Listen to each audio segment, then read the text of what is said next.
জানেন গতকাল জগন্নাথ বিশ্ববিদ্যালয়ের সাবেক শিক্ষার্থী জনতা ব্যাংকের একজন কর্মকর্তা আমাদের শ্রদ্ধেয় বড় ভাই আলমগীর হোসেন উনি গত 3 দিন নিখোঁজ থাকার পর গতকাল সন্ধ্যায় ওনার লাশ পাওয়া গিয়েছে এবং আমরা দেখতে পেয়েছি ওনাকে বিভৎসভাবে একটি জঙ্গলের মধ্যে ওনার লাশটি পাওয়া গেছে। এই রাষ্ট্রের কাছে আমরা প্রশ্ন করতে চাই, একজন নিরীহ মানুষ যার কোনো ধরনের শত্রু থাকার কথা নয়, তার লাশটি কেন পড়ে রইল? আজকে জগন্নাথ বিশ্ববিদ্যালয়ের মাটি থেকে আমরা স্পষ্ট করে বলতে চাই, ভাই হত্যার জন্য জগন্নাথ বিশ্ববিদ্যালয়ের সকল শিক্ষার্থীরা আমরা ঐক্যবদ্ধভাবে মাঠে আছি।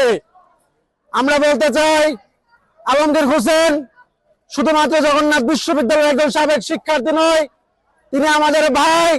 আমরা আমাদের ভাই হত্যার সুষ্ঠু তদন্ত চাই।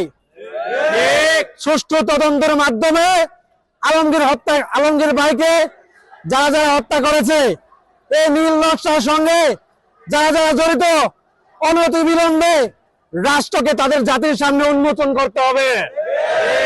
আমরা এটিও বলতে চাই, এই নতুন সরকারের কাছে আমাদের প্রত্যাশার কমতি ছিল না। আমরা বিশ্বাস করি এই সরকার দায়িত্বের সঙ্গে কোনো ধরনের অবহেলা না করে আলমগীর ভাইয়ের হত্যার সঙ্গে যে বা যারা জড়িত তাদের প্রত্যেককে আইনের মুখোমুখি দাঁড় করাবে।